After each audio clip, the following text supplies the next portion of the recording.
আজকে বানাচ্ছি টমেটো রসম। এটা সাউথ ইন্ডিয়ান রেসিপি, খেতে কিন্তু দারুণ। আমি 4 পিস টমেটো নিয়েছি টমেটো রসম বানানোর জন্য। তো চলো দেখাচ্ছি। প্রথম টমেটোটাকে সেদ্ধ করে নেবে। 4 পিস টমেটোটাকে সেদ্ধ করার জন্য দিয়েছি কাঁচা লঙ্কা আর ধনে পাতার গড়াগুলো, যেগুলো আমরা ফেলে দিই সেই গড়াগুলো।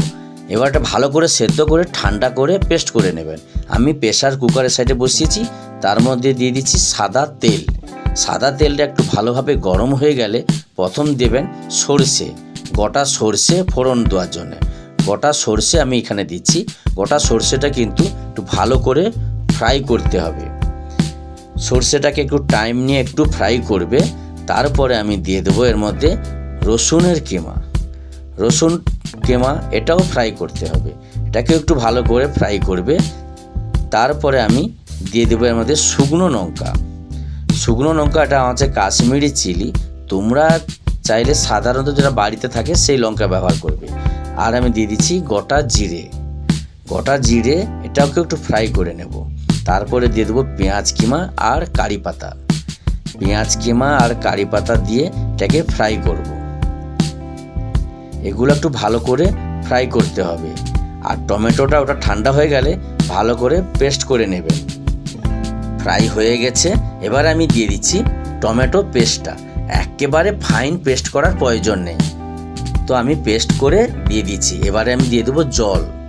একটু জল এখানে মিক্স করব, একটু মানে আরেকটু জল দেব, দিয়ে এটাকে একটু পাতলা করে তারপর এটাকে ফোটাতে হবে। একটু বেশি জল দিয়ে দিচ্ছি। এবারে দিয়ে আমি এর মধ্যে সব রকম মশলা দিয়ে দেবো। এটা যে প্রথম দিচ্ছি লেবু, পাতি লেবু। এখানে তোমরা চাইলে তেঁতুল ব্যবহার করতে পারো, যেহেতু আমি তেঁতুলটা খাই না, মানে খাবো না আজকে, আমি তার জন্য লেবুটা ব্যবহার করছি টকটা প্রয়োজনের জন্য। রসমটা কিন্তু টক একটু দরকার হয়, তেঁতুলের টকটা দিলে আরও কিন্তু খেতে ভালো হয়। তো আমি একটা গোটা লেবু দিয়েছি আর দিয়ে দিচ্ছি অল্প করে লঙ্কার গুঁড়ো, অল্প লঙ্কার গুঁড়ো আর জিরে ধনে, একেবারে অল্প অল্প জিরে ধনে আর নুন দিয়ে এটাকে ফোটাবেন। খুব ইজি, তবে সাউথে এটা কিন্তু ফেমাস একটা আইটেম রসম বলে।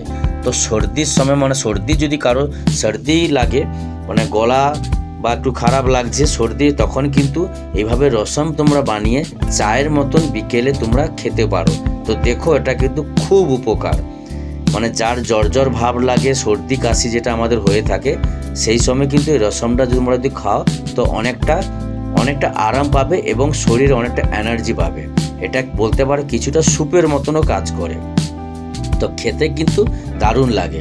আমি দিয়ে দিয়েছি একটু ধনে পাতা দিয়ে এটাকে একটু গাঢ় করছি, কেন আমরা ভাতের সঙ্গে খাবো বলে। তোমরা ভাতের সঙ্গে এটা খেতে পারো, তবে কোনো ডালেরও প্রয়োজন হবে না, কোনো তরকারিরও প্রয়োজন হবে না। তুমি শুধু এই রসমটা দিয়ে ভাত খেতে পারো। তোমরা একবার ট্রাই করে দেখো, তাহলে বুঝতে পারবে। আমি একটু নুনটা দেখে নিচ্ছি, নুনটা আমার দেখে আমি একটু কম আছে, আমি আর একটু নুন দিয়ে দিচ্ছি। নুন দিয়ে এটাকে ফোটাচ্ছি, তবে একটু সময় দিয়ে ফোটাবেন, এই কারণে টমেটোর কাঁচা গন্ধটা একটু চলে যাবে, টমেটো সেদ্ধ হয়ে যাবে ভালোভাবে। একটু ঠিক হয়ে গেলে তারপরে তোমরা গরম গরম পরিবেশন করো। সময় দিয়ে একটু ফুটিয়ে নিচ্ছি, আমি একটু ঠিক করে দিচ্ছি। আমার হয়ে গেছে রসম, আজকে কমপ্লিট। ভাতের সঙ্গে দিয়ে দিচ্ছি। দারুণ, খুব সুন্দর।